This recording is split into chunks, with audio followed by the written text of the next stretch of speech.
A powerful millionaire lived a seemingly perfect life. That day, however, he saw his employee's son and froze completely. The boy looked exactly like him. The small child gazed into his eyes and said without hesitation, "Papa." In that single moment, the millionaire's world shattered into 1,000 pieces. Rafael Santillan arrived earlier than planned. He had left a canceled meeting and hadn't told anyone he was coming back. It was a quiet Tuesday. The sky was clear. His driver dropped him right in front of the main entrance to his house. House was too small a word, though. This was a mansion in every sense. It had gardens everywhere, a pool larger than many full houses, and more staff than some luxury hotels. Everything on the property reeked of money, power, and control. But that day, none of it would prepare him for what was about to happen. He walked in, taking off his jacket with his phone pressed to his ear, annoyed by an email he disliked. He strode down the marble hallway as if the world owed him something. That was how he was almost always. Suddenly he heard a small voice from behind a column, like someone playing. He didn't pay attention at first until he sensed movement near the Japanese vase that cost the equivalent of a new car. He frowned and peered around, expecting to see his wife's dog or maybe a stray pigeon from the garden. But it was a child. The boy was sitting on the floor playing with small plastic cars that did not come from any expensive store. His face was covered in dry dirt and he had a scrape on his knee. He looked up with all the calm in the world, as if he were doing nothing wrong. Raphael stared at him with surprise. It was obvious he was not the son of a guest because no one else was there. He wasn't one of Vanessa's nephews either, who, when they visited, dressed as if for a children's fashion show. No. This boy wore a slightly faded superhero t-shirt and sneakers with badly tied laces. He didn't fit, but that wasn't the strangest part. The strangeness came next. The boy fixed his gaze on him. He looked at him as if he had known him forever. Raphael thought perhaps the child recognized him from a photograph, a television show, or an advertisement. It would not be the first time someone had recognized him. But then the boy opened his mouth and said the very thing Raphael least expected to hear. "Papa," just like that, direct, without fear, with the voice of a child who does not understand the chaos he is causing. Raphael froze. "What? What did you say?" The boy repeated it as if he didn't notice that the man was pale as the wall. "You are my papa." He did not know how to respond. He took a step back, as if that would help him process what he had heard. He crouched slightly and asked the child his name. The boy answered, "Tonito." Raphael repeated the name softly, trying to make sense of everything. It could not be. It was not possible. Yet now that he looked closely, the eyes, those large dark eyes, were exactly like his own when he was a boy. And that split brow he had had since childhood, the one he got playing soccer, the boy had a similar scar right there. It could not be a coincidence, yet it was not crazy. "Where's your mom?" he asked. The child pointed toward the back of the house. Raphael stood up and walked that way on autopilot. The closer he got to the kitchen, the more uncomfortable he felt. The house was silent, as if all the air had been sucked out. In the kitchen, he found Lupita cleaning the counter. When she saw him enter, she smiled, as always. But as soon as she noticed his expression, the smile vanished. "Is everything all right, Don Rafa?" she asked, setting the cleaning cloth aside. "Is that child yours?" he asked bluntly. Lupita blinked several times as if she hadn't heard correctly. She said yes, his name was Antonio, and that sometimes she brought him when she had no one to leave him with. She added that he didn't bother anyone, that she always kept him out of the way. Raphael cut her off. "He called me Papa." That changed everything. Lupita swallowed hard. She didn't say anything immediately. She looked toward the door, then at the floor, then back at Raphael. She stayed silent for a few seconds that felt extremely long. Then she said it was a mistake, that children sometimes say things without thinking, that he must have been confused, that Raphael was not the only man in the world with big eyes. But the way she said it did not convince Raphael. It wasn't a firm denial. It was like trying to put out a fire with a wet blanket, but the smoke keeps coming out from underneath. "And the papa?" he insisted. "Where is Tonito's papa?" Lupita responded that he was away, without offering any further explanation. She said she did not want to talk about it, that he should please not make a scene, that it was neither the time nor the place. nor the place. Raphael did not press her further, not because he believed her, but because something inside him was shifting in a way he didn't understand. He left the kitchen without another word, his stomach churning. He passed through the hallway again, and there was Toñito, still sitting, playing with his small cars as if nothing had happened. Raphael paused to watch him. The boy looked up and smiled at him. That smile also felt familiar, and for the first time in a long time, Raphael felt fear. It was not the kind of fear you feel when someone threatens you or when you lose money. It was a different kind, a deeper one, as if everything he thought he knew about his life was about to be broken into pieces. That night, Raphael could not sleep. He tossed and turned in bed as if the sheets were itching him. He stared at the ceiling, his mind racing at 1,000 miles an hour. Toñito's supposed father had stuck to him like an alarm that wouldn't turn off. He closed his eyes and saw the boy's small face. Those eyes that would not stop following him, that smile so much like his own when he was a kid. And the worst part was not that. The worst part was that his instinct told him Lupita had not told him the whole truth. Vanessa slept beside him, lightly snoring, her face completely relaxed. She had no idea about anything. Raphael glanced at her and thought that if she found out, there would be a storm, one of those you never forget. He turned to the other side, sighed, and got up. He went downstairs in his pajamas to the study, turned on the desk lamp, and sat there in silence, looking at an old photograph in a frame. It was a picture of him with his papa when he was about 8 years old. They were at the tequila estate in Jalisco. That day had been one of the few good ones with his father. He still remembered the heat, the smell of wet earth. The curious thing was that in that photo, Raphael had the same face as Toñito. He couldn't stand it anymore. He opened a box where he kept old albums from when he had just graduated, from the first parties they organized at the house before Vanessa entered his life. He started frantically looking through photos, and there she appeared, Lupita. He didn't remember her like that. So young, so different. In that image, they were in the kitchen. She was laughing. He was playfully dusting flour on her. Another photo showed a barbecue with all the staff. They were chatting, drinking beer, nothing out of the ordinary. But the image pricked something in his chest. Because yes, he and Lupita had had something, although they never talked about it. It was one night, just one. But it had happened. His head was spinning. If Toñito was his son, why hadn't Lupita told him anything? Why hide it? And if he was wrong in just getting ideas, he couldn't live with the doubt. So the next day, he woke up early, got dressed, and without saying anything to Vanessa, went to the backyard, where Lupita sometimes washed the boy's clothes. She was there, just as he had imagined, hanging wet clothes on a line with a clothespin in her mouth. He approached slowly. She noticed him out of the corner of her eye but continued hanging clothes as if she hadn't seen him. "We need to talk," Raphael said. Lupita stopped for a second, lowered her arms, and looked at him expressionlessly. "We already talked yesterday, Don Rafa." "No, we didn't talk. You gave me an explanation that I did not believe." She frowned but said nothing. "Is he my son?" he asked directly. Lupita looked down, crossed her arms, and let out a heavy sigh. Her voice came out firm, although her throat was visibly trembling on the inside. "Toñito is my son, and I raise him alone. That is the only thing you need to know. And his papa is not here. He was not here. He will not be here. But it doesn't matter, because Toñito has everything he needs." Raphael took a step closer to her. "Don't lie to me. I deserve to know if I have a son." She clenched her jaw and looked at him with anger. "And why?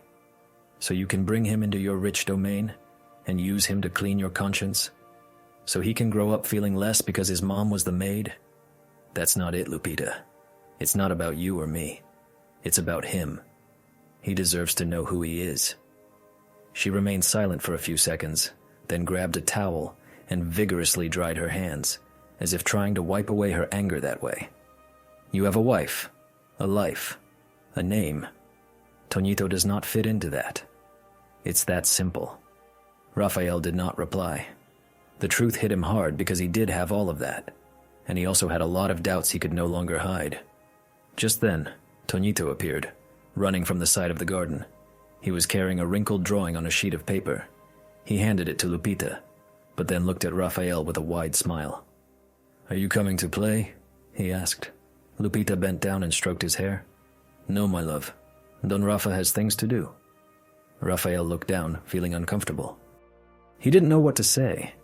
He only managed to look at the drawing. It was a house with 3 people, a boy, a woman, and a man in a suit. They were all holding hands. A lump formed in his throat. He returned to his study and did not leave all day. He called a friend who knew about a private laboratory. He asked for a DNA test. He told him he needed to know something urgently. His friend didn't ask many questions, knowing what Rafael was like. He just told him what was needed for the test. The next day, without Lupita noticing, he took a toothbrush from the service bathroom. It was Toñito's. He put it in a bag, his hands shaking. That night, Vanessa noticed something strange. Rafael was quieter than usual. He didn't want to have dinner. He didn't pay attention to what she said about her new real estate investment. He barely looked at her. Vanessa stared at him with that icy gaze. "Are you well?" she asked. "Everything is fine," he replied without looking up from his phone. Vanessa narrowed her eyes. She didn't say anything else, but inside, she already knew something was wrong. Rafael couldn't help it. Since he sent the toothbrush to the laboratory, he felt his heart beating differently. He was restless all the time. He kept checking his phone as if he were waiting for an urgent call. He could not concentrate on anything, not on the company emails, not on meetings, not on his own wife. He only had one thing on his mind, Toñito and Lupita, of course. That afternoon, when he arrived home, he found her cleaning the living room. She was wearing rubber gloves and smelled of pine cleaner. She had headphones on and was moving her head. But as soon as she saw him enter, she tensed, took off the headphones, and looked down. Rafael closed the door forcefully, more than usual. It was obvious he was not in a calm mood. "We need to talk," he said in the serious tone he used when he was about to explode. Lupita did not answer. She just continued polishing the glass of the table as if it were the only important thing in the world. "Lupita, don't ignore me. This is not just anything." She dropped the cloth and looked at him wearily, as if she already knew where all this was going. "That again, Don Rafa?" "Yes, again. Until you tell me the truth." "I already told you the truth," she replied, crossing her arms. "Toñito is my son." "And who is the papa?" "It does not matter."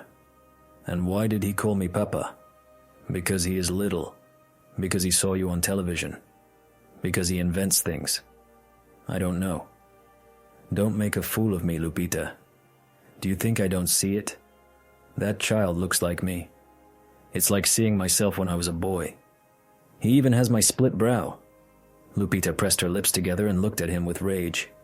"And what do you want me to do? Thank you for getting me pregnant and then not even looking my way?" Rafael was speechless. He hadn't expected that response. The phrase stung him sharply. "It was one time, Lupita. I never knew." "Exactly. You never knew. Because you never asked. Because for you, it was one night, one too many drinks, and that was it. For me, it was my life. I took a chance.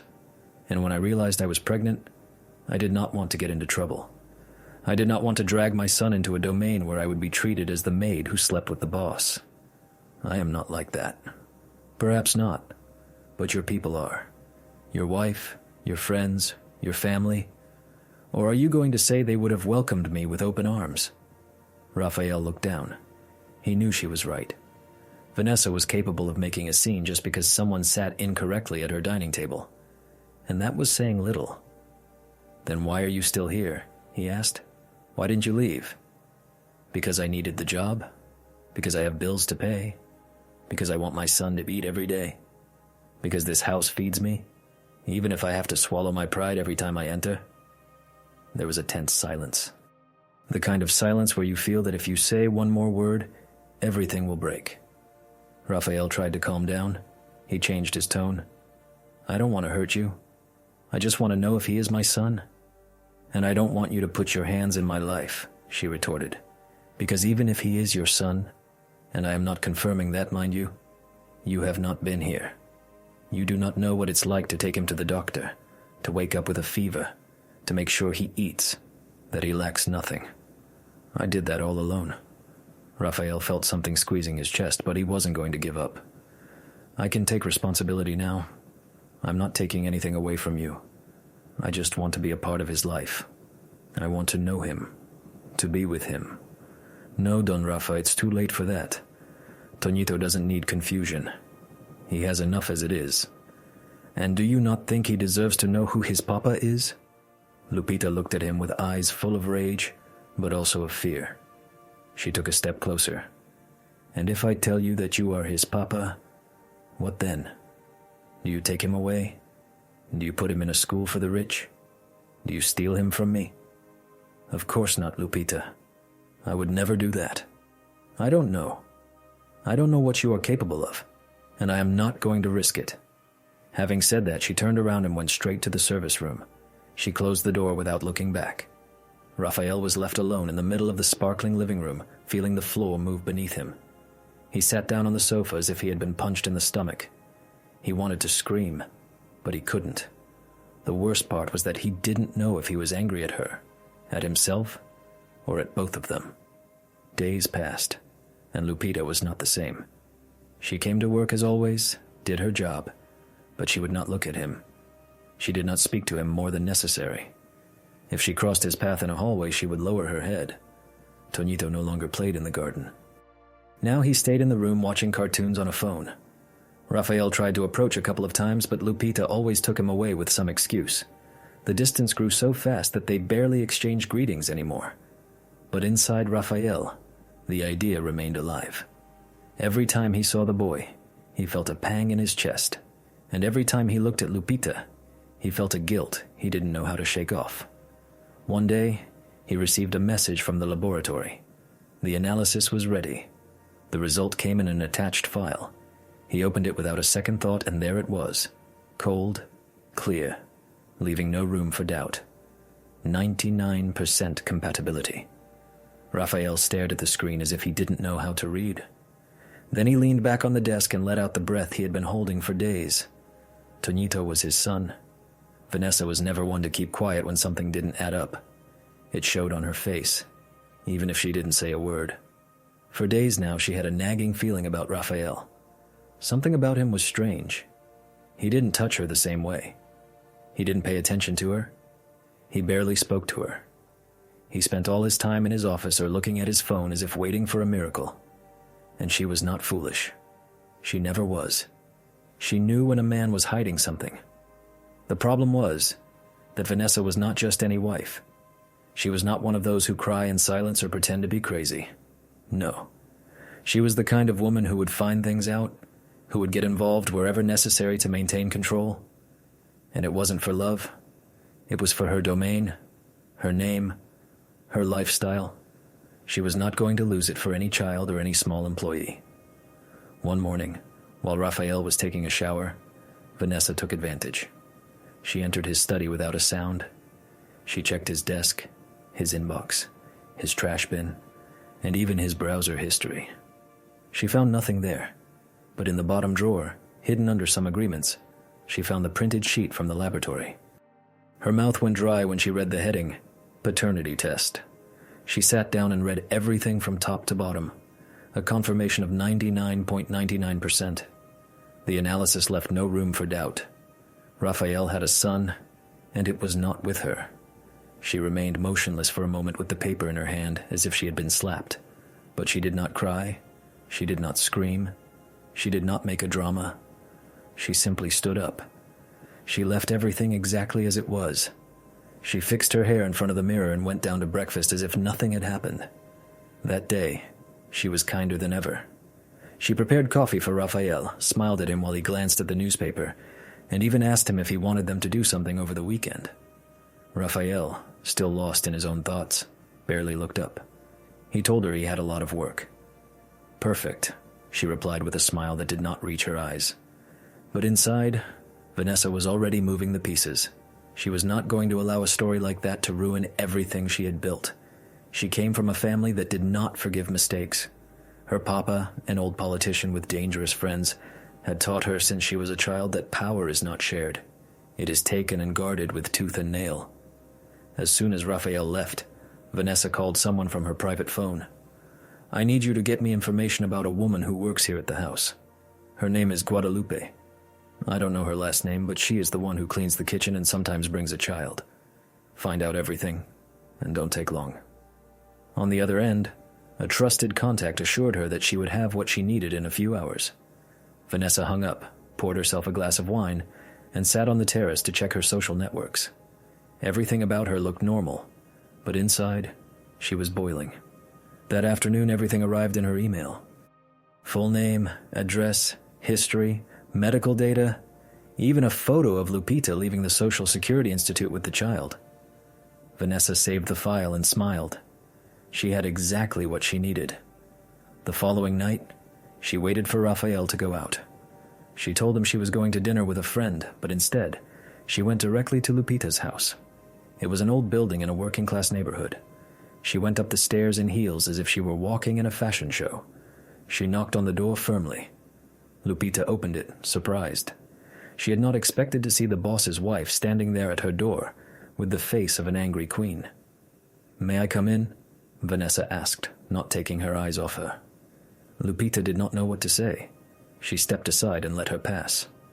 Tonito was asleep in the room, so she closed the door carefully. "What are you doing here?" she asked suspiciously. Vanessa crossed her arms. There were no smiles or kindness, just a direct, sharp look. "I know about your son. I know he is Raphael's." Lupita froze. "Don't tell me no, because I already have the evidence. The only thing I want now is to make something clear between you and me. You're not going to destroy my life, my husband's, or my company's, so you are going to do what I tell you." Lupita didn't respond. She was still in shock. "You are going to quit. You are going to go far away. I will give you the funds you need to start over, but I want you to disappear. I don't want you to get close to Raphael, or this house, or me again. Do you understand me?" "And what if I don't want to?" Lupita finally said, her voice firm. "Then you will learn what I am capable of. I have lawyers, I have power, and I can take the child away from you in less than a week. Don't test me." Lupita swallowed. She did not cry, but her eyes became watery. "And Raphael?" she asked. "Does he know you are here?" Vanessa smiled. "You will not see him. You will not tell him." She pulled an envelope from her purse and left it on the table. "There is enough there for you to go anywhere. This is your only chance. If you do not take it, you will regret it." Lupita looked at the envelope, but did not touch it. Vanessa turned and left the apartment with the same elegance she had arrived with. She did not look back. She knew her message was absolutely clear. When she returned home, Raphael was already asleep. Vanessa took off her shoes, brushed her teeth, and got into bed with a calm she did not truly feel. She closed her eyes, but did not sleep. She stayed in silence, thinking about what she had just done and what she was willing to do if Lupita did not cooperate. Raphael awoke before the sun. His eyes had been open for some time, staring at the ceiling without moving. Vanessa slept beside him, turned away, her body wrapped in the sheets, as if nothing in the world worried her. He, in contrast, felt a pressure in his chest, as if a brick had been placed on it. Today was the day. He had been told the analysis results would be ready before noon, and as much as he tried to distract himself, he could not. His head was full of ideas, of fears, of questions that gave him no peace. He got up without a sound, took a quick shower, and dressed in the first things he found. He did not even eat breakfast. He just grabbed his coffee to go and left for the study. He locked himself in, as always, but this time, it was not to work. It was to wait. Every 5 minutes he checked his email, refreshing the page as if that would make the magical file appear. Nothing. Tick-tock. The clock moved very slowly. He went out to the hall, returned, looked out the window, sat down, and got up again. In one moment, he even found himself looking at a photo of himself with Vanessa. They were at a friend's wedding, smiling, well-dressed, a picture-perfect couple. He wondered if any of that had truly been his, or if it was just a pose. At 11:32, his cell phone rang. A message from the laboratory. Subject: genetic test result. Raphael felt his stomach clench. He opened the message with trembling hands. There it was, a PDF attachment. He clicked on it. It took a few seconds to load the longest of his life. When the document finally appeared, the first thing he saw was his full name, then the child's name, Antonio Hernandez, date of birth, technical details, and further down, the phrase that changed his world. Genetic match. 99%. Toñito was his son. There were no doubts. It was not a possibility, it was a fact. Raphael felt everything around him go dark for a second. He leaned on the desk, put his hands to his face, breathed deeply, and closed his eyes. He did not know if he wanted to cry, to shout, or to run out of the room. He had a son. He had a son, and he had gone 5 years without knowing it. His heart was beating so hard it hurt. He stayed like that in silence, not knowing how much time passed. Suddenly he heard a voice behind the door. "Do you want me to prepare something for you?" Vanessa asked, without opening the door. "No, thank you," he replied in a neutral tone, trying to make sure nothing showed. She walked away, and he was alone again. He sat in front of the desk, put the printed file next to him, and stared at the child's name. Antonio. He read it several times. Then he grabbed a notebook and started writing notes. Ideas, questions, everything that was stuck inside him. What was he going to do now? Was he going to tell Vanessa? Was he going to confront Lupita with the sheet of paper in his hand? What was the right thing to do? He had no idea. He only knew that he could not continue as if nothing had happened. Hours passed, and he did not leave his study. He ate right there, half-heartedly reviewed work matters. He could not concentrate on anything. He wrote to Lupita on his cell phone, then deleted the message. He made a call and hung up. Finally, he gathered his courage. He went to look for her. She was in the back of the house folding clothes. When she saw him, her smile disappeared. She straightened up and crossed her arms. Raphael stared at her. He had the laboratory envelope in his hand. "We need to talk," he said, in a calmer tone than before. Lupita did not move. "I have nothing else to tell you." "I do. I already know the truth. Here is the result." He extended the envelope. She did not take it. She just looked at him seriously as if she were about to fight. "Lupita, I know he is my son. You cannot deny it anymore." She swallowed. She lowered her gaze. She did not speak. "How long have you known?" he asked. "Since I found out I was pregnant," she said in a low voice. "But I did not want to say anything. I thought it was better that way. I did not want problems. I did not want you to see him as a burden or as a stain on your life." "He is not a stain," Raphael said, and took a step closer. "He is my son. I want to meet him. I want to be with him." Lupita looked up, her eyes now watery. "And what are you going to do? Are you going to take him out of here? Are you going to tell your wife? Are you going to put him in an expensive school and only appear at parties? I do not know. But I want to do things properly. I want to be a part of his life. I do not know how, but I am going to try."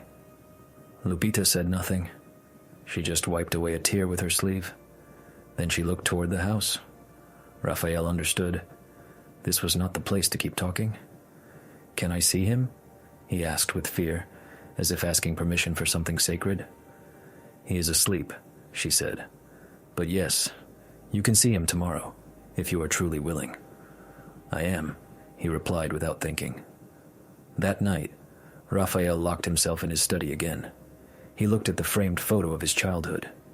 He looked so much like Toñito that it seemed incredible to him now that he had not noticed it before. Then he checked his calendar, canceled an important lunch, and decided that the next day he would not work. The only thing he wanted was to be with his son. Vanessa, from the other side of the hall, watched him in silence, standing behind the half-open door, listening without being seen. She already knew what Raphael had discovered. She knew he was not going to stay quiet. What Raphael did not know was that Vanessa was already 2 steps ahead. That morning, the atmosphere in the house felt strange, silent, heavy as if something were about to explode. Raphael came down for breakfast after a long time. He was dressed casually without a tie or jacket and looked like he had not slept at all. He poured himself coffee, sat at the table, and barely took a bite of the fruit. He was waiting for something, or someone. Vanessa watched him from the other end of the table, cup in hand, saying nothing. She just looked at him. He did not look up. She did not blink. The silence between the two was so strong that not even the woman serving the eggs dared to open her mouth. When Vanessa finished eating, she got up, left the cup at the sink, and said to Raphael, "I am going to the club. Do you want them to pick you up later?" "No, I am staying home today." Vanessa paused for a second. She looked at him with cold eyes. "And why is that?" "I have personal things to do." "Something to do with the employee and her son?" Raphael looked up sharply. It was clear on his face that he had not expected that. "What are you talking about?" Vanessa smiled without a hint of tenderness. "I am not stupid, Rafa. I already know that child is yours. I already saw the proof." Raphael was in shock for a few seconds. Then he put the cup down on the table with force, but without making a scene. "You checked my things. Do not ask me those questions as if you were a saint. You are the one who impregnated the maid." "She was not a maid when it happened," he replied firmly. "And that does not give you the right to meddle in my things." Vanessa looked at him with rage. "And what are you going to do now? Are you going to bring him here? Are you going to give him your last name? Are you going to start a new family with her? I do not know yet. But I am going to take responsibility. How easy. How convenient. You find out 5 years later, and now you want to play the perfect father? Me? What am I supposed to do? Applaud you? I'm not asking for applause. Just do not interfere." Vanessa approached him, her eyes shining but without a tear. "I interfere because this is also my house, my life, my name, and I'm not going to let you destroy it for an affair. It was not an affair. It was a mistake. Yes, but the child is not." Vanessa looked at him with so much hatred that it seemed like she was going to spit in his face, but she did not. She just turned around and left the house, slamming the door. Raphael was left alone, feeling emptier than ever. Minutes later, he went upstairs to the second floor, walked toward the service room, and knocked on the door. Lupita opened it with the same nervous look as always. "Did she leave?" she asked softly. "Yes," Raphael replied. "I need to talk to you." She hesitated for a second, then let him in. Toñito was on the floor drawing. When he saw Raphael, he smiled. "Hello, Papa," he said with the most innocent voice in the world. Lupita turned red with embarrassment. "Toñito, I told you not to call Don Rafa that." "But why?" the child asked. "He is my papa, is he not?" Lupita looked at Raphael, annoyed. "Did you tell him?" "No. He knows it." "He feels it," Raphael replied, without taking his eyes off the child. Toñito approached Raphael with a drawing in his hand. It was him, his mother, and Raphael holding hands, with the sun and a house with a chimney. "Do you like it?" the child asked. Raphael took it in his hands. His fingers trembled. He knelt down. He hugged him gently. It was the first time he had hugged him. He felt the child's body heat, the smell of talcum powder, of crayons, and his heart broke. "Yes, I like it very much." Lupita watched him from the corner of the room, her eyes filled with tears. After Toñito went to the bathroom, Raphael and Lupita sat on the edge of the bed. "I know everything now," he said. "I read the test." Lupita lowered her gaze. She did not say anything. "I'm not going to take your son away. I'm not going to do that. But I want to be a part of his life. Seriously. I'm not going to disappear." Lupita looked him in the eyes. "And your wife already knows. She is going to do everything possible to separate us. But I do not care. I am tired of pretending. I am tired of staying in that house as if everything were perfect. And what are you planning to do?" "I do not know yet. I just know that I want to meet my son. I want to play with him, take him to the park, to eat whatever it takes." Lupita sighed heavily. It seemed like a ton had been lifted off her. "It is going to cost you dearly, Raphael. You do not know what it is to raise a child. This is not about money. This is about being present. I know, but I am willing." That day, Raphael stayed all afternoon with Tonito. They played with toy cars, drew, and even put together a dinosaur puzzle. Raphael could not remember the last time he had laughed so much. He did not want to leave. When night fell, Lupita told him it was time for Tonito to sleep. Raphael said goodbye with a kiss on the forehead. The child hugged him tightly. "Are you coming tomorrow, Papa?" "Yes, of course." As he left the room, Raphael looked at Lupita. "Thank you for letting me be here." Lupita did not answer. She just nodded her head. But from the window of the hall, someone was watching them from the darkness. Vanessa. Vanessa did not sleep. She tossed and turned in bed with her eyes open, watching the darkness as if looking for answers. Raphael had arrived late with a wrinkled shirt, dark circles under his eyes, and a silly look of love on his face. He did not need to say anything. She already knew where he had been. She had seen him from the hall window hugging the child, entering Lupita's room as if it were his second home. For Vanessa, this was more than a betrayal. It was a direct threat to her world, her position, her last name, her role as the perfect wife. Everything could collapse if that secret remained in Raphael's hands. So, she decided to act. The next morning she got up early. She dressed elegantly, as always, but with a different goal. Instead of going to the club, she went directly to the offices of the family attorney. Arturo Vela, a man in his mid-50s, gray-haired, serious, with a face that always looked like he was crunching numbers. Arturo had worked for the Santillán family for years. He knew everything. Absolutely everything. But he was also tired of being just another employee. Vanessa entered his office without asking permission, as if she owned the place. Arturo looked up from some papers and greeted her with a forced smile. "What do you need, Vanessa?" "I need you to help me with something delicate.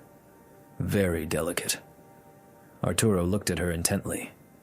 Vanessa was not one to ask for favors, she only gave orders. "Raphael has a child with the employee, a 5-year-old boy. He has already confirmed it with a DNA test." Arturo blinked, surprised. He had not expected that. "And what are you planning to do?" "Control him. I want to protect the family's assets. I want Raphael to be unable to make important decisions without passing through me first." Arturo leaned back in his chair. He crossed his hands. "That sounds like a strong move." "Are you sure?" Vanessa looked at him with the look she used when she did not accept no for an answer. "More than ever. And I need you to tell me how to do it." Arturo thought for a few seconds. Then he began to speak calmly. "There is a clause in the company agreement. If Raphael is involved in a scandal that affects the business's image, the board can suspend him. And if it is proven that he has a child out of wedlock who has not been legally recognized, he could also be removed." Vanessa smiled. "Perfect. Then move whatever you need to move. I want this ready soon. And what are you going to do with the employee?" "I also have a plan for her," Vanessa replied. As she left the office, she made a call to someone else, a man who was not on any company's payroll but who owed her favors, a man accustomed to doing dirty work without leaving a trace. "I want you to follow a woman. Her name is Guadalupe Hernandez. She works at the house. She has a son. I want to know where she goes, who she talks to, what she does. Everything." The man took down the information and told her he would have the report in a few days. Vanessa hung up and looked at her reflection in the car window. She could not believe everything was happening, but at the same time, she felt like she was in control. That was the only thing that mattered to her. Meanwhile, at the house, Raphael was in the garden with Tonito. They were playing catch with a ball. They were laughing as if they had been father and son their entire lives.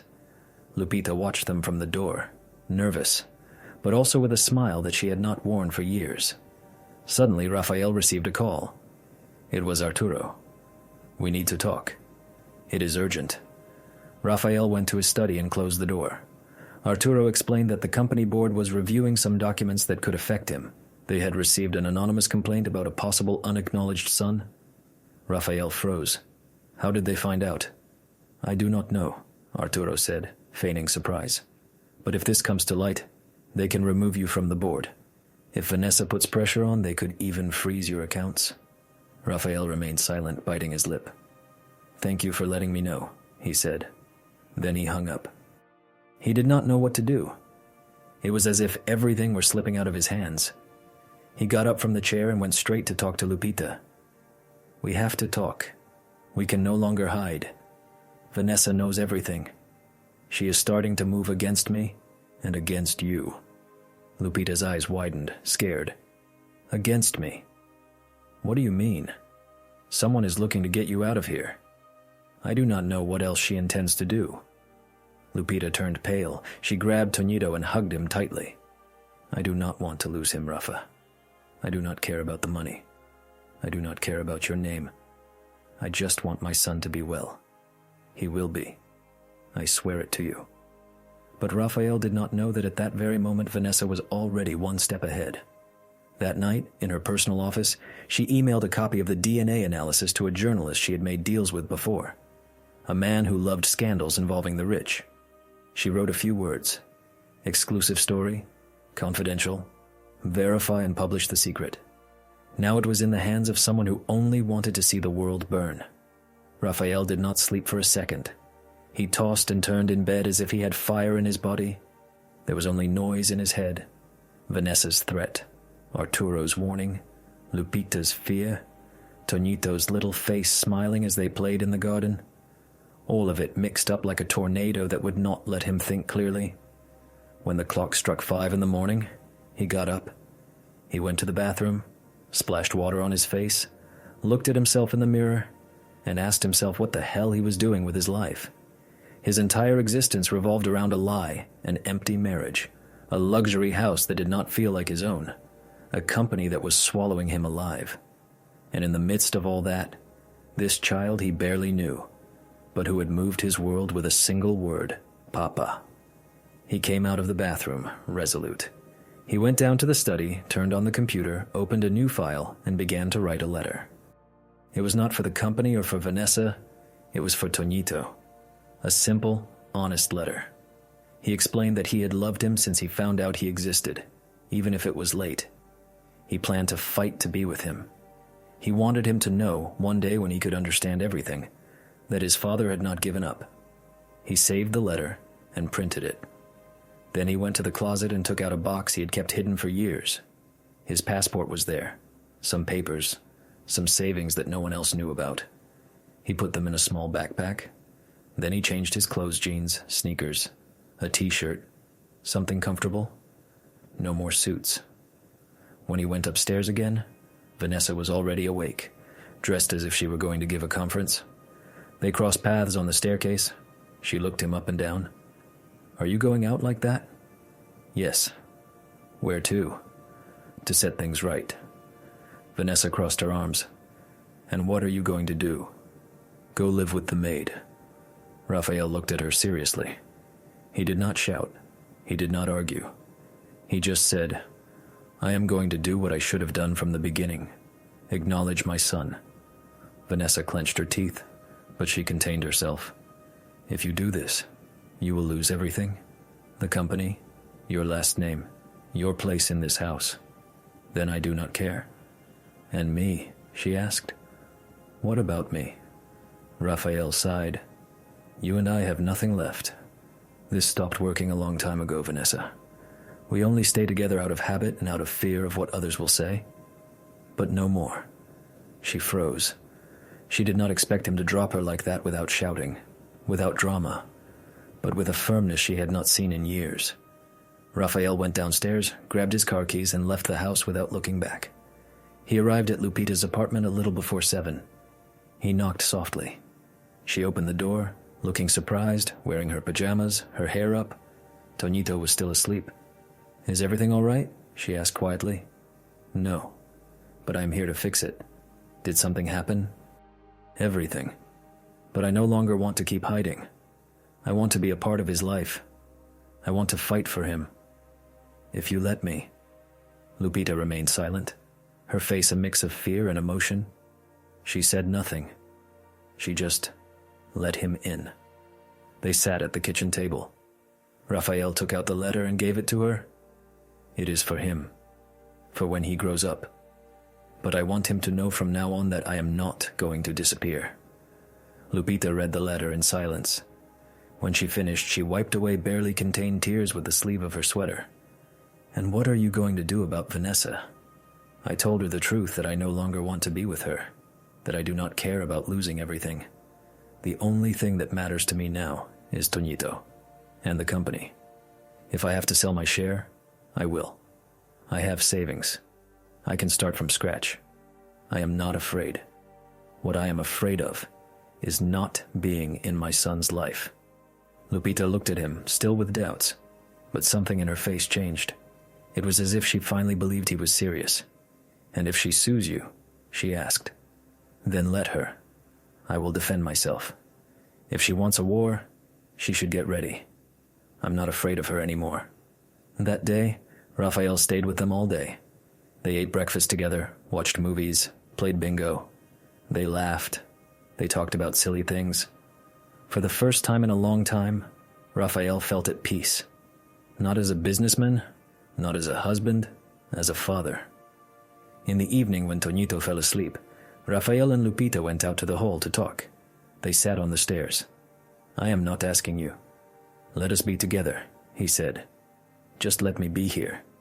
We will see about the rest later." Lupita nodded. "It will not be easy, Rafa. Vanessa will not sit still, and you know how she is." "I know," he answered, "but I will not let go. Not again." While they spoke in the apartment, Vanessa held her cell phone. She had just made a call to the journalist who owed her favors. He told her the story was ready to go public. They were just waiting for her signal to publish it. Vanessa looked at the screen. She hesitated for a few seconds. Then she typed a message with a single word. "Publish." She pressed send. The news exploded across the internet before Raphael had even finished his coffee. A gossip page one of those always on everyone's lips dropped the bombshell. Well-known millionaire in Valle del Roble has a child out of wedlock with his housekeeper. Below, in large letters, it read, "Exclusive. We have the proof." The photo of the document was there. The DNA test result. Raphael's name. Toñito's name. Even a picture taken secretly that showed him hugging the boy in the garden. In minutes, the publication was everywhere. Social networks, WhatsApp groups, forums. People did not take long to offer their opinions, to criticize, to make memes. Some defended him, others attacked him. But the scandal was already unstoppable. Raphael was at Lupita's apartment when his cell phone rang. It was his assistant. "Mr. Rafa, have you seen what is on the internet?" "What thing?" "Open Twitter." As soon as he did, he saw the publication. He felt his heart stop for a second. It was not from shame or from fear of them knowing the truth. It was because of the way they had done it. Without respect, without context, just to sell sensationalism. Lupita, who was giving Toñito cereal, realized something was wrong. She went over to him. "What happened?" "The story is out. They exposed us." Lupita froze. "Who was it?" "Vanessa." "And how did she know?" "She went into my things. She had the result even before now. She used it against me." Raphael stood up suddenly. He paced back and forth. He called Arturo, the lawyer. He needed him urgently. Arturo answered after the second attempt. "You saw the publication?" "Yes, and I need to talk." "I have a meeting in half an hour.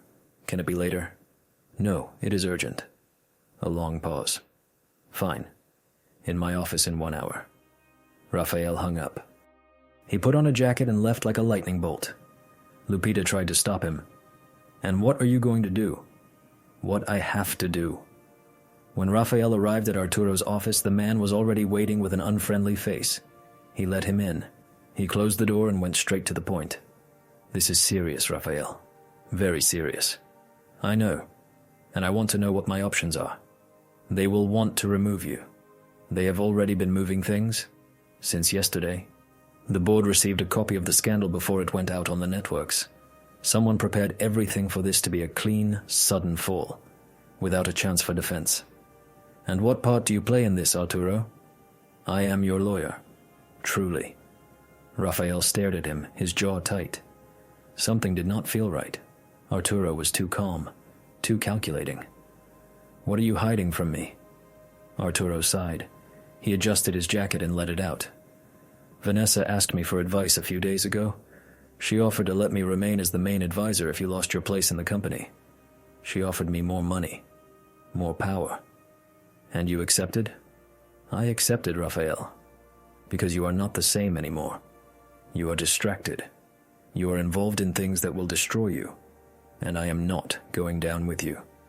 Raphael stood up abruptly. He could not believe it. Arturo, his lifelong lawyer, the one who had been with him since he started leading the company, the one who knew everything, had betrayed him. So, this was planned for a long time? Yes. Since Vanessa found out about the child, she moved the pieces. And you did not see it coming. Raphael was silent for a few seconds. Then he went to the desk and pointed his finger. I want all my documents. I want a copy of every agreement. And you better not hide anything from me. And what are you going to do? Arturo asked with a mocking tone. Take your redemption story to the press? Put a photo with the child on Instagram and ask for forgiveness? No. I am going to fight. Not for my company. For my son. For myself. And you are dead to me. He left the office without looking back. Outside, the sun hit his face hard, but he did not care. He felt a mix of rage, disappointment, and fire in his blood. That afternoon, the calls did not stop. Confused clients, doubting investors, family members getting involved in what was not their business. Everything was falling apart. When he returned to the apartment, Lupita already knew. She had received messages from neighbors, from friends, even from Toñito's school. She was pale, with the phone in her hand. This has overwhelmed us, Rafa. Now what? Now we will be stronger. And if they want to take my son from me, no one will take him from you. I promise you. And you? I do not have anyone else anymore. Just you two. Lupita looked at him with sad eyes, but also with a certain faith. For the first time, she believed everything he said. Just like that. Without doubting it. But in that moment, in the large house, Vanessa was toasting with a glass of wine. Alone in front of the window, she watched as Raphael's world began to crumble. Satisfied. Smiling. She did not know that someone else was also watching her. Someone who knew all her moves. Someone who was about to make her pay. 3 days after the scandal, Lupita's house was no longer a quiet refuge. The noise did not come from the street. Not from the neighbors. Not from the phone. It came from inside. From that horrible feeling of waiting for a blow that you already know is coming, but you do not know from where. Raphael came and went. He went out to talk to lawyers, to review documents, to try to stop what was already a snowball. Meanwhile, Lupita barely left the apartment. She had stopped going to work since the day the news broke. She did not feel safe. Toñito, although small, had already started to notice that something strange was happening. He asked why they could no longer go to the park. Why his mother cried in the bathroom. Why his father arrived so late and with such a serious face. And just when it seemed that nothing could get worse, the notification arrived. An official letter sealed with the name of a courthouse. Lupita opened it with trembling hands. She read it aloud, although she did not fully understand the words. Raphael carefully took it from her and read it twice without moving. It was a custody claim. Vanessa had filed it using a strangely named lawyer. One of those sharks with offices in Polanco. The document accused her of not having suitable conditions to raise a child, of living in an area with high rates of insecurity, of not having sufficient education or stable income. And the lowest blow. It accused her of having unstable emotional history. Lupita sat on the couch as if the world had fallen on her. She wants to take him from me. She wants to take him from me. Raphael said nothing. He just took deep breaths, as if trying not to break something. And you cannot do anything? Lupita asked him with a broken voice. Of course I can, he replied. But I need to move now. That same night, Raphael went to look for his old friend Saul Campos, a retired lawyer. half crazy but with a reputation for fighting like a dog when something mattered to him. Saul lived in an old house with stacks of papers everywhere. He received him in pajamas with a cup of cold coffee. "Did you come for me to save your backside?" "Something like that," Raphael said. He told him everything, from the DNA test to the custody claim. Saul listened in silence, without interrupting. In the end, he adjusted his glasses and said, "They will want to tear you to pieces, but I am going to sue them first. We are going to counterattack. Are you seriously up for it?" "Yes, but I need one thing." "Which is, tell me the whole truth. Everything. Even what makes you ashamed." Raphael nodded and told him everything, even about Arturo. Meanwhile, in the large house, Vanessa was in a meeting with Arturo. They had everything planned. They already knew which judge would receive the case, which child psychologist they would use to evaluate Toñito, and even which journalist to leak the story to so that public opinion would lean in their favor. Everything was coldly calculated. But what Vanessa did not know was that Arturo was already making his own plans. Since she offered him the deal, Arturo accepted out of convenience, yes, but also because he knew he could get more out of it if he played for both sides.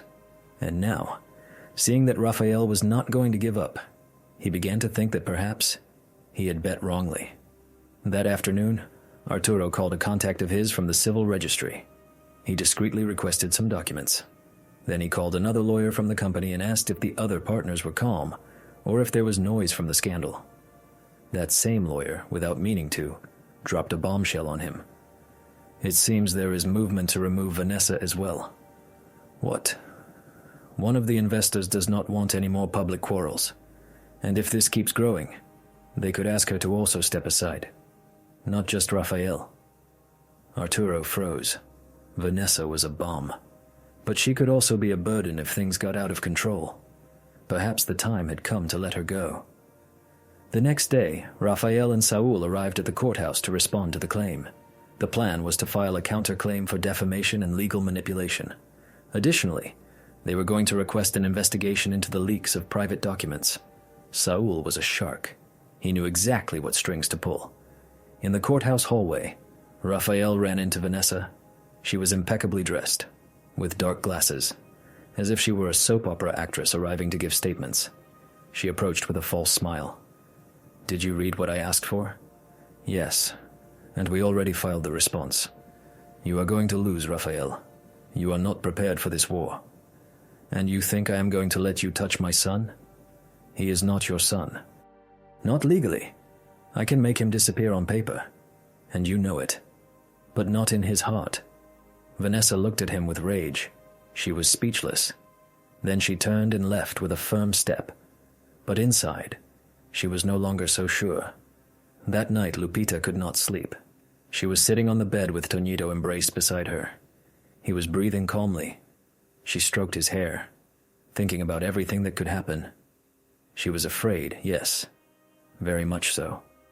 But something in her had also changed. She no longer felt alone. Raphael was there, and not just with words. Outside, the wind battered the windows, and somewhere in the city, Arturo received a call that would change everything. A voice told him, "We have what you asked for, and you will not believe what we found out about Vanessa." Lupita woke up to a noise at the door. It was very early. The sun had not even fully risen. She heard steps, a couple of quiet voices, and then a dull thump, as if someone had left something on the floor. She got up quickly, without making a noise so as not to wake Toñito, and she peeked through the peephole. Nobody. She opened the door slowly, and there it was, a yellow envelope with her name on it, taped to the doorframe. She carefully picked it up. She already imagined what it was, but she still opened it as if she could change what it said. A printed sheet, formal, with seals, stamps, and words she did not need to fully understand to know that it was true. She was officially fired. No turning back. Invented reasons. Misconduct. Unjustified absence. Unprofessional behavior. All false, but written in firm letters. The blood rushed to her feet. It cannot be. Toñito woke up a few minutes later, all disheveled, asking if they were going to have breakfast. Lupita put on a false smile and sent him to wash his face. Then she called the number for the house. A new secretary with a dry tone answered, as if she already knew what Lupita was going to say. "Excuse me. Can I speak to Miss Vanessa?" "The miss is not available." "I am Guadalupe Hernandez. I want to know why I received this." "You have already been informed in writing, miss. There is nothing more to say." Click. Lupita was left with the phone in her hand, as if she were still waiting for someone to answer her. Then she called Rafael. He did not answer twice. On the third attempt, he sent her a message. "I am in a meeting. Are you okay?" She just replied, "I was fired." Rafael did not take even 10 minutes to arrive. He entered the apartment without asking anything, his face transformed by rage. He read the letter. He tore it up. He read it again on the cell phone where she had sent him a photo. He could not believe it. Well, yes, but it still burned him. This was Vanessa. Of course it was her. She did not have to do this. Of course she did, Rafa. She wants me to disappear, to leave with my son as far away as possible and never show up again. But I will not allow it. And what are you going to do? Are you going to get me another job? No. I'm going to get you out of here. Lupita looked at him confused. Where to? To a better place. I'm not going to leave you in this situation. I already have a plan. I did not have it ready for today, but I do not care. I will move it forward. Lupita did not want to accept. She felt it was too much, that she would look like the kept woman. But she also knew that she could not stay there for long. Since the news came out, the landlord no longer greeted her the same way. In the corner store, they looked at her strangely. A neighbor sent her a message with a passive-aggressive phrase disguised as advice. Think about it carefully, Lupita. Sometimes it is better to move when there is so much scandal. Rafael took her that same day to see a small apartment. But it was nice, clean, in a quiet area, with security. Nothing luxurious, but much better than where she was living. He had already rented it days before in case things got complicated. She stood in the living room with the keys in her hand, not knowing whether to cry or to thank him or to be angrier. You did not have to do this. Yes, I did. I am not doing it for you. I am doing it for my son, and because I want to help you. I'm not going to play the fool while my wife makes your life impossible. Lupita took a deep breath. She did not want to argue. She just sat on the floor, because there were no furnishings yet. And she watched Toñito play with his backpack, as if he did not know everything that was happening. And if she continues? She asked. Who? Vanessa. What if she does not stop until she destroys us? Rafael looked at her seriously. Well, we defend ourselves with whatever we have. But I am not going to leave. Later, while they tried to arrange things in the new apartment, Lupita received a call. It was from Toñito's school, a woman with a sweet but nervous tone. Miss Guadalupe, we regret to inform you that due to recent events, well, you know, the public situation, the management has decided to temporarily suspend the child's enrollment. Suspend how? It is not expulsion. It is just until further notice. Lupita hung up without saying anything else. She sat on the edge of the empty bed, feeling like the world was crashing down on her. Now they took him out of school, Rafa. He could not believe it. They called Saul, the lawyer. Saul was furious. That is not legal. I am already moving things. But prepare yourselves, because this is no longer a game. That night, the three of them had dinner on the floor, with boxes around them in the new apartment that still smelled of paint. There was no television, no couches. There was not much. Only them, and the idea that nothing was going to be easy. Toñito, without fully understanding, asked them, "Why did we move?" Lupita stroked his hair. "Because we are going to be better here, my love. And my school? We are going to look for a new one for you. A prettier one. With games." The boy nodded without insisting. Rafael looked at the two of them. And although everything was upside down, in the middle of the chaos, he felt something. Something strange, but nice. As if for the first time everything he was losing made sense if it was to be there. But on the other side of the city, on a terrace with soft lights and elegant sound, Vanessa was toasting with a friend from high society. She smiled calmly, as if everything were under control. Although her phone was face down on the table, it was vibrating nonstop. And it was not just any message. It was a warning, a piece of proof, a betrayal. And she still did not know that her world was also about to break. It was Thursday afternoon, and Lupita tried to act like everything was fine. Toñito was playing on the rug with a plastic truck that Rafael had bought him. Rafael was on the couch, reviewing some papers with a worried look, although he tried to hide it in front of the child. They had been in the new apartment for several days now. Small, simple, but it was already starting to feel warmer, more like theirs. Lupita had gone out to the store for a while. She was only going for bread and milk, but the heat was strong, and she felt strange, as if someone were following her. She looked back twice, but saw nothing. She quickened her pace. As soon as she arrived at the building, she felt a chill down her spine. She went up the stairs, and when she reached the apartment door, she froze. There he was, standing next to the door, as if time had not passed. It was Samuel, her ex, the man who had disappeared years ago when she was barely 3 months pregnant. He was thinner, with a messy beard and a strange smile, not one of joy, one of those smiles that scare you. "Hello, Lupita," he said, as if they had seen each other yesterday. She ran out of air. She dropped the bags. She took a step back. "What are you doing here? Is that how you greet me? I thought you would be happy to see me. How did you know where I am? I have my contacts and my interest." Rafael heard a noise outside and opened the door. He peered out. He saw a pale Lupita and an unknown man in front of her. He came out immediately. "Is something happening?" Samuel looked him up and down, as if measuring him. "And who are you?" "I am Rafael Santillan. Who are you?" "Samuel, Toñito's father." Lupita felt her stomach drop to the floor. Rafael was stunned. "What?" "What you heard, Millionaire. That child is mine, legally. I am the one on his birth certificate." Rafael turned to look at Lupita. She did not know where to hide. "Is that true?"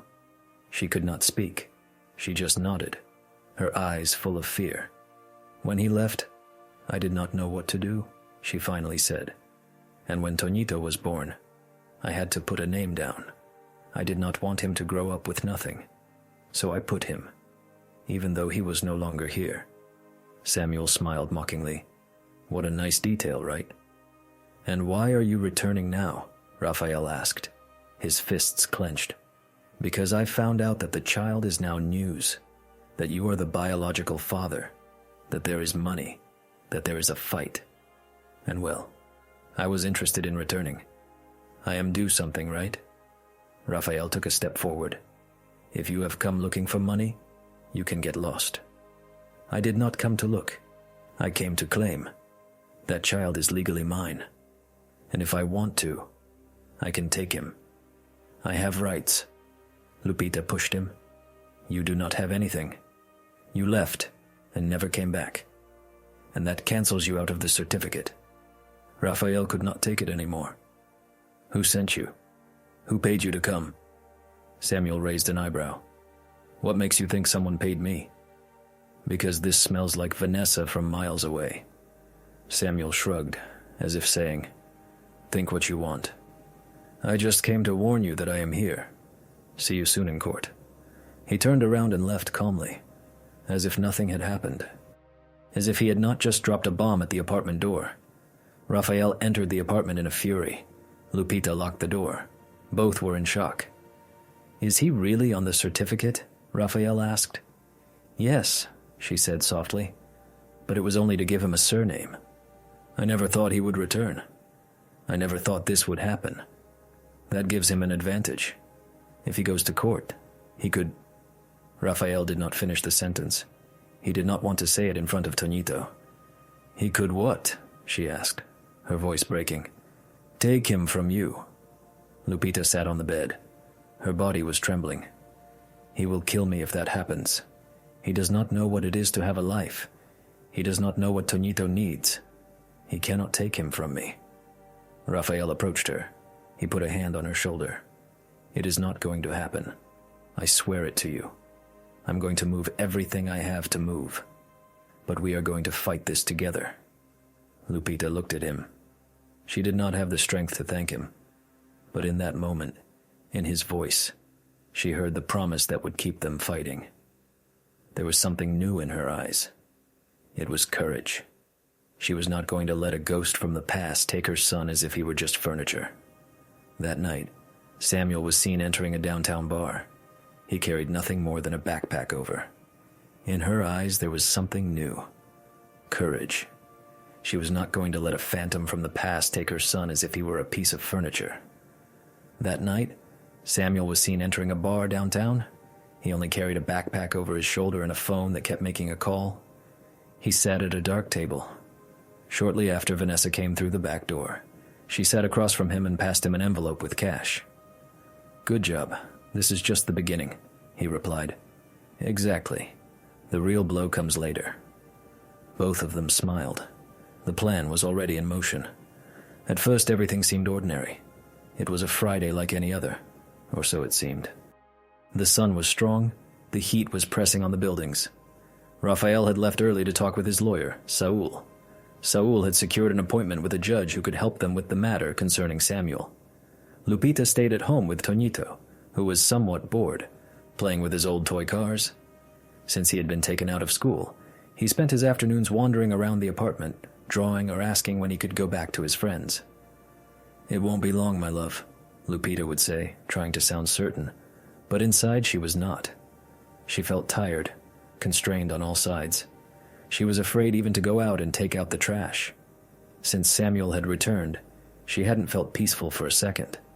She would check the lock twice. She would not open the door if someone knocked and would peek out the window every time she heard a strange noise. She felt that she was being watched. That day, in the middle of the afternoon, she was notified that she had to go sign some papers at a child development office. This was a procedure Saul had requested to reinforce her custody. They told her it would not take more than 20 minutes. The office was a few streets away. Lupita did not want to leave Toñito alone, but Rafael was not answering his cell phone. She tried to make a call to him 3 times. Nothing. His phone was either on hold or turned off. She hesitated. She thought about taking Toñito with her, but if the child became restless, it would be difficult for them to let her enter. The appointment was with a social worker. She had been notified. She had to go. So, she spoke with the elderly, kind neighbor downstairs. Doña Mari had helped her out before. Doña Mari, could you do me a favor? Of course, Lupita, tell me. Could you watch Toñito for half an hour? I have to go sign some papers. Yes, dear. Have him come up. I'll put on cartoons for him here and give him a little glass of water. Thank you. I won't be long at all. Lupita took Toñito up, left him with the neighbor, and hurried out, looking everywhere. She walked quickly. She arrived at the office, signed what she had to sign, and left. The whole thing took her about 20 minutes. When she returned to the building, she breathed more easily. She went up to Doña Mari's floor. She knocked on the door. No one answered. She knocked again, more loudly. Doña Mari nothing. Her heart began to race. She turned to look at her own apartment. She heard footsteps and ran downstairs. She opened her door. Everything was the same. The keys on the hook, the television off, Toñito's shoes where he always left them, but he was not there. She went back up with a tight throat. She knocked again. Doña Mari, it's Lupita. Is Toñito there? The door finally opened. You're back. That's good. The boy said you were coming, and he wanted to go to the bathroom, so he went to yours by himself. Lupita froze. What do you mean he went by himself? Well, since you weren't going to be long. Doña Mari, I didn't see him. He's not in the apartment. The woman went pale. What? But he told me you had already arrived. I haven't arrived. I'm just getting here now. Lupita ran back down, checked every corner. She opened closets, looked under the bed, in the kitchen. Nothing. She went out into the hall. She ran down the stairs, shouting his name. Toñito. Toñito. My love. Nothing. Her hands trembling, she made a call to Rafael. Answer, please, answer! He responded on the second ring. Everything all right? I can't find Toñito. How can you not find him? I left him with the neighbor. When I came back, he was gone. She says he went down to the apartment by himself, but he's not there. Rafa, he's not there. Rafael hung up without another word. He arrived in less than 10 minutes, driving like a madman. He made a call to the police. Officers arrived. They took statements, asked about everything. They went up and down, questioning neighbors. No one had seen him leave. Then, one of the tenants on the third floor, a young guy, approached. I saw a man taking a boy a while ago. He said it was his father. What did he look like? Rafael asked. Skinny, with a cap, a beard. The boy didn't scream, but he looked confused. Samuel? I don't know his name. The police began to take the situation seriously. They filed a report. They started a search protocol. Rafael gave them photos of the child, of Lupita's ex, everything they had. The neighbors were already whispering. The building was a chaos. Lupita clutched her head. She was pale, sweating coldly. This is my fault. It's my fault. I shouldn't have left him. Lupita, don't say that. We are going to find him. And if he took him, if he takes him far away, he won't do it. I won't allow it. That night, no one slept. Rafael and Saul worked their contacts. They activated alarms everywhere. Samuel's name appeared in an old database. He did not have a criminal record, but there was an abandonment complaint from years ago that was never pursued. The only thing they knew for certain was one thing. Toñito was missing, and time was running out. Elsewhere in the city, in an old cabin surrounded by trees, Toñito slept in a bed that wasn't his. Next to him, a man watched him in silence. On the table, his cell phone vibrated. A message from Vanessa. Everything is going as planned, but don't get too clever. That same morning, when phones wouldn't stop ringing, when patrol cars were coming and going through the neighborhood, when Lupita couldn't stop crying and Rafael refused to give up, everything spilled out onto social media. Someone, no one knew who, but everyone suspected, leaked the disappearance report. But that was not all.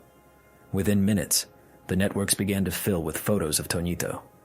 Headlines read, Rafael Santillan's unrecognized son disappeared. Custody scandal takes unexpected turn. And where is the millionaire's son? The media seized the story eagerly. The news became national. Morning shows talked about the case. Influencers gave opinions without having a clue. There were even television panels with lawyers discussing who was right, as if it were a game. Lupita could not believe what she was seeing. Her son turned into news, her name in the newspapers, her story undone in front of the whole country. The worst part was that someone was fueling all this. From her office overlooking the city, Vanessa looked at her cell phone with a glass of wine in her hand. Every new publication was like a victory for her. Every comment against Lupita made her feel triumphant. Everything was going as she had planned, until she received an unexpected notification. A local journalist, one of those who doesn't work for anyone but has thousands of followers, posted a security camera video. It clearly showed Samuel entering the building with a cap and sweatshirt carrying Toñito, who was half asleep. He wasn't dragging him or mistreating him, but it was obvious the child did not quite know what was happening. What made the networks tremble was not the video. It was the information the journalist released below the video. According to close sources, Samuel was contacted by Rafael Santillan's wife before he appeared. Here, the real story begins. This is not a custody fight. It is revenge. In seconds, Vanessa's name became a trending topic. She was no longer just the betrayed wife. Now she was painted as the villain who used a child to get revenge on her husband. The comments began to change. This is not normal. How could she involve the child in this? Vanessa should be in jail, investigated at the very least. What a despicable woman. She is capable of anything to avoid losing power. Vanessa threw her cell phone onto the sofa. She stood up, paced in circles, and made a call to Samuel immediately. But he did not answer on the first, second, or third try. She made a call to Arturo. "Did you leak the video?" "What video?" he replied, his voice sounding like he had just woken up. "Don't pretend. Someone is releasing things. It wasn't me, but I told you this was going to get out of hand. Shut up and do something." But Arturo was no longer so willing to save her. He had also seen the video. He also realized he was betting on the wrong side. He hung up abruptly. Meanwhile, Rafael was at the police station with Lupita giving statements. The commissioner called them aside. They just confirmed that the cell phone number Samuel used was traced to a rural area on the borders of Morelos. Rafael jumped up. "Are there patrols there?" "They are already on their way, but it's not certain he is still there." He moved several times. Saul, the lawyer, entered the room with his cell phone in his hand. "I found it." "What thing?" "A video where Vanessa and Samuel are together. It's from weeks ago, but it hasn't been deleted from a security camera at a downtown restaurant. I'm trying to get the complete version. This will prove she was involved from the beginning." "That changes everything," Rafael said. "Yes, but we have to act before the guy disappears with the child." That night, Vanessa's face appeared in the news. Not in fashion advertisements or elegant magazines. No. It was on a divided screen with Toñito's photo and the words, "Open investigation." The prosecutor's office already had her name in a file. Rafael's name was also there, but not as a criminal, as the legal father. Amidst all the chaos, the judge agreed to urgently review the paternity case. A process for Rafael's recognition as Toñito's official father was opened. The lawyer submitted the birth certificate, the DNA test, and the documents that proved abandonment on Samuel's part. However, none of that was of much use if the child did not appear.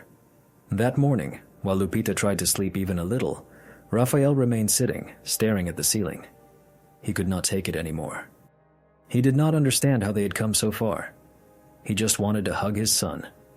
In the cabin, Samuel was talking to himself in front of a bottle. "This is out of control now." Toñito, awake in a small bed in the back, looked at him with fear. He was not crying, but he seemed nervous. The boy was not stupid.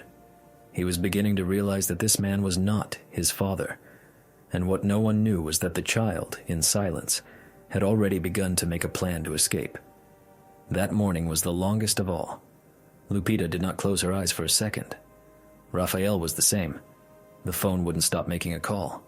The police were asking for more data, the lawyers were sending updates, the media wanted statements. There were also anonymous messages full of hatred, accusations, and crazy theories. The entire country was involved in their story, but only one thing mattered to them: finding Toñito. Saul entered the apartment at 6 a.m. with a strange look.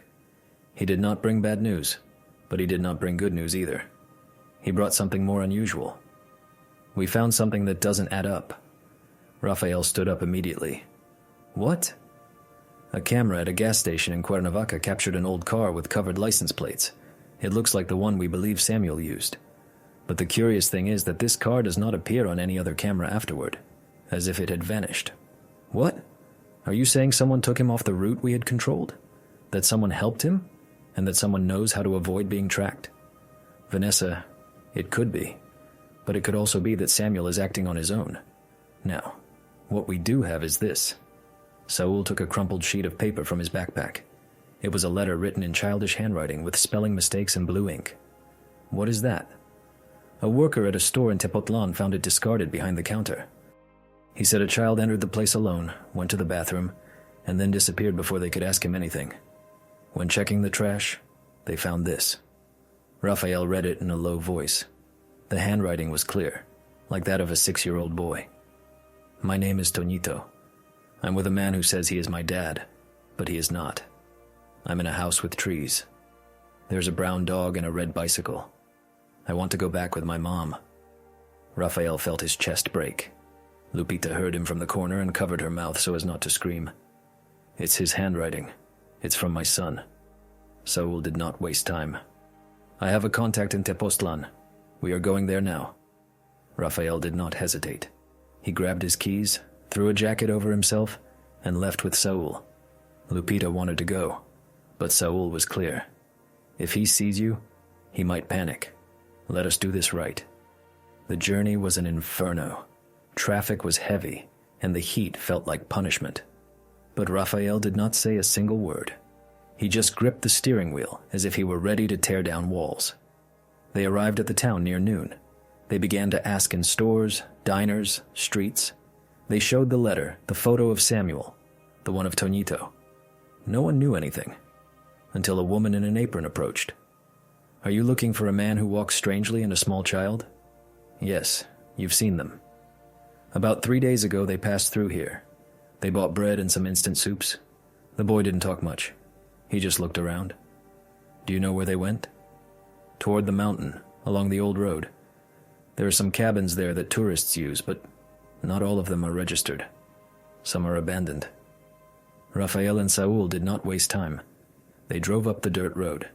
The car bounced over every stone. They passed 1, 2, 3 empty cabins until they saw smoke among the trees. There was a small fire outside and a brown dog tied to a tree, just as the letter had described. Raphael got out first. He walked in silence as if every step were made of glass. Saul followed him, his cell phone ready to make a call to the police if necessary. The cabin door was ajar.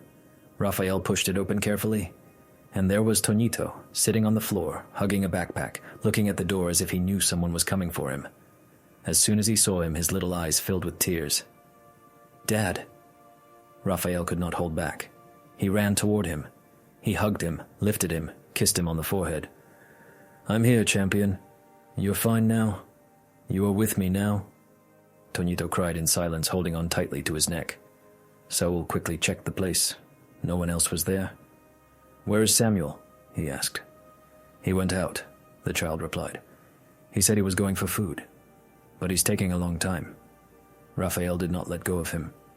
"We are leaving now. I won't let anyone touch you again." As soon as they left, they made a call to the police. Saul notified his contacts. An alert was activated to detain Samuel if he returned to the area. An hour later, Tonito was in Lupita's arms crying, "Mom," through his tears. She hugged him as if she might break him, as if the world finally made sense again. But on television, on the radio, on social media, the story had already changed. Now, everyone was talking about how Rafael Santillan recovered his son with the help of a handwritten letter. And on the other side, hiding in a motel, Samuel saw his photo in the news and realized he had been defeated. But not Vanessa. She still did not understand that her game was over. Vanessa had been locked in her bedroom since the previous night. She had not even gone down to the kitchen. She was not answering calls. She was not responding to messages. She did not want to talk to anyone. Not even the wine tasted right anymore. The cell phone vibrated every minute, but she only glanced at it. Every notification was a blow. Headlines pointed her out. Videos showed her name mixed with words like corruption, kidnapping, manipulation. The video from the restaurant camera was already everywhere. It showed the exact moment where Vanessa sat down with Samuel. She passed him an envelope. They spoke for more than half an hour. The audio was not needed. The image said it all. The journalist did not take long to put together the full story. No one had any doubts anymore. She had helped plan Tonito's disappearance not only to harm Raphael, but to completely destroy Lupita's life. And it went wrong for her. That same morning, Raphael called a press conference, not in a fancy hotel or a luxurious office. He held it at a community center. He stood in front of the cameras with Lupita at his side, Tonito hugging his waist, and Saul behind them for support. "I'm not here to defend myself," he said with a firm voice. "I'm here to tell you the truth. I was wrong to stay silent. I was wrong to allow things to go this far. But no more. This child with me is my son. I'm going to protect him with everything I am. Whoever is bothered by that can move aside." The cameras would not stop firing. Raphael gave them copies of the documents. He also gave them the video of Vanessa with Samuel. He even gave them messages she had sent to Arturo, the lawyer, where they spoke of moving influence in the court. He kept nothing back. This is not about money. It is not about power. It is about justice. The media went crazy. In the afternoon, it was already national news. By night, it was a global trend. In the mansion, Vanessa continued to watch everything from her cell phone. She could no longer hide it. What had been a controlled scandal was now a legal case. She had a subpoena. They were going to call her to testify. If the judge deemed it necessary, they could even charge her with criminal association. This was no longer gossip. Arturo made a call to her. "I can't help you anymore, Vanessa. They are going to sink you. If I stay by your side, they will pull me down too. You offered to help me. You used me, and you crossed the line. This is no longer business. It is crime." He hung up on her. Vanessa stared at her reflection on the television's dark screen. For the first time, she felt genuine fear. Not of losing her place in the company, or of looking bad to society. Fear of losing everything. Minutes later, her cell phone made a call again.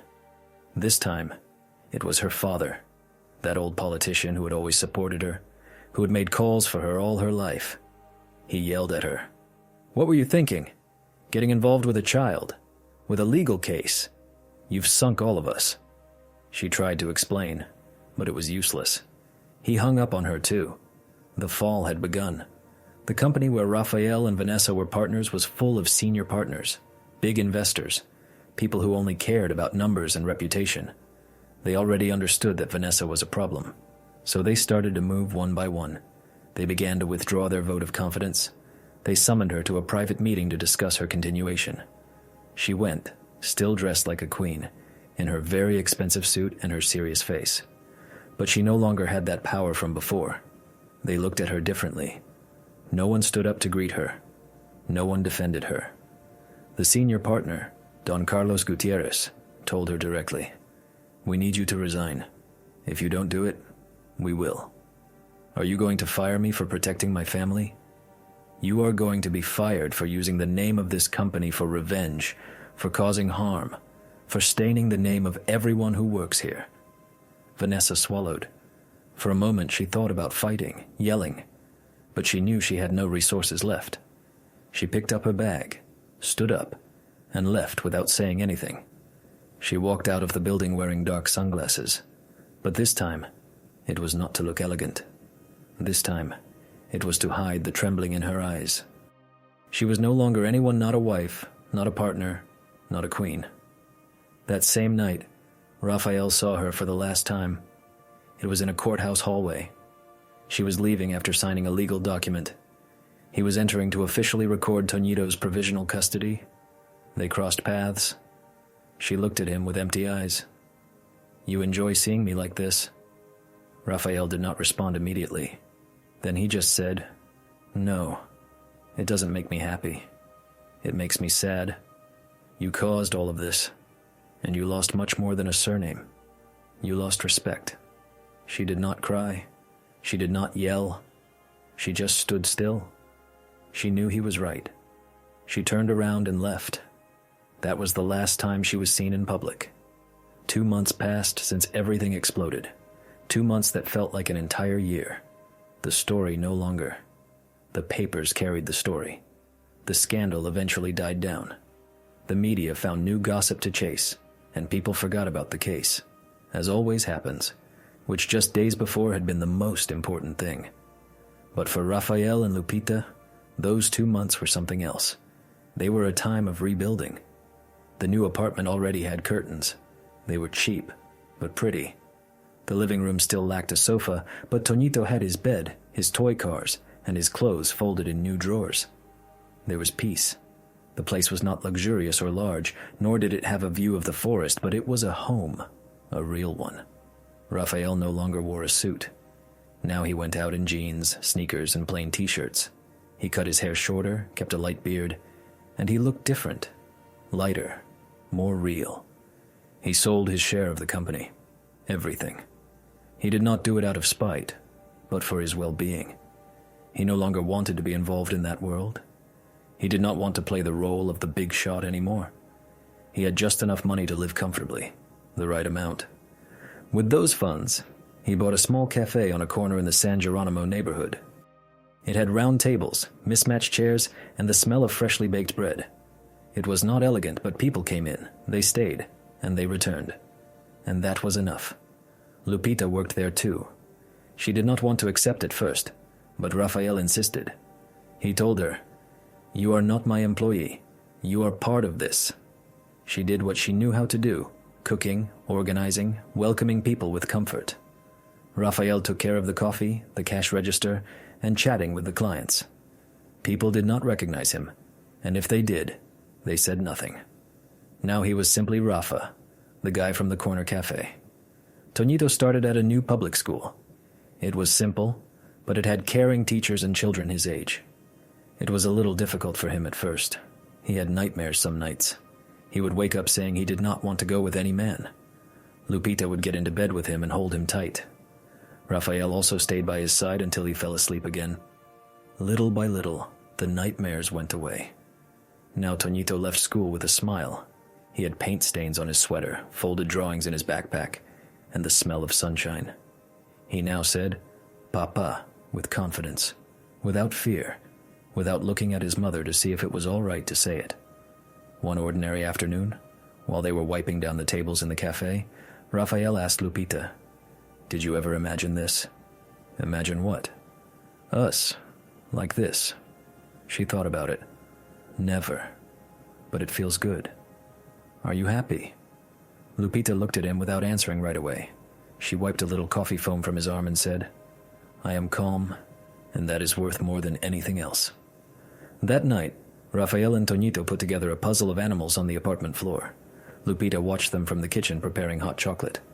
She did not say anything. She just looked at them. Sometimes she smiled. Sometimes she just sighed softly. On the radio, a gentle melody was playing. One of those you do not know the name of, but which gives you peace. Toñito pointed to a puzzle piece he could not find a place for. "Papa, where does this one go?" "There, next to the lion. See?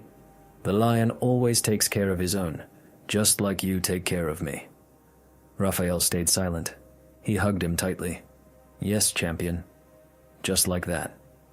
Later, when they were both asleep, Raphael went out onto the balcony. He sat down in a plastic chair and took out his phone. He opened a conversation he had not touched for months, the one with Vanessa. There were no new messages, neither from her nor to her, but it was still there. He thought about writing her something, just a phrase, something like, "I hope you find peace." But he did not. He deleted the chat, closed his phone, and stayed there watching the distant city lights. He had lost many things, but he had also gained something he did not know he needed. It was Sunday afternoon, and the cafe was quiet. Only 2 tables remained occupied, an older couple with their newspaper, and a young woman writing on her laptop. Raphael was washing cups. Lupita was taking cookies out of the oven, and Toñito was drawing a dragon with markers on a piece of cardboard. In the background, the radio played softly. Everything was calm. That calm that sometimes makes you afraid because you feel it will not last long. The little bell on the door jingled. "Good afternoon," a woman's voice said. Lupita looked up. She recognized her instantly, even though she had not seen her for years. It was Doña Soco, an older woman who had worked at the Santillán mansion before her. A good woman, strong-willed but noble-hearted. She had been like a second mother to Raphael when he was young. She had retired a long time ago. "Doña Soco," Lupita asked, surprised, "what are you doing here?" The woman approached slowly, carrying a woven bag. It was clear she was tired, but she did not seem weak. She had a look of urgency on her face. "I am looking for Raphael," she said directly. Raphael came out from behind the counter, drying his hands. "Doña Soco, it is a pleasure to see you." "Hello, my boy." "Well, not so much a boy anymore," she smiled lightly. "Can we talk for a moment?" "Alone." Lupita took Toñito to the back without asking questions. Raphael sat down with Doña Soco at a table. She took an old envelope out of her bag. It was wrinkled, yellowed, as if from years ago. "This is yours," she said. Raphael took it, confused. "What is it?" "A letter from Lupita from a long time ago. I never gave it to you. She left it for me when she quit that time. She said if you ever asked about her, I should give it to you. But you never did. And then I did not come back. I kept it until today." Raphael looked at her with doubt. "Why until today?" "Because the other day I saw a note about you on television, and I knew it was time. That you are finally ready to know." She stood up without saying anything more. She left the cafe slowly, as if she had just fulfilled a promise. Raphael was left alone with the old, thin envelope.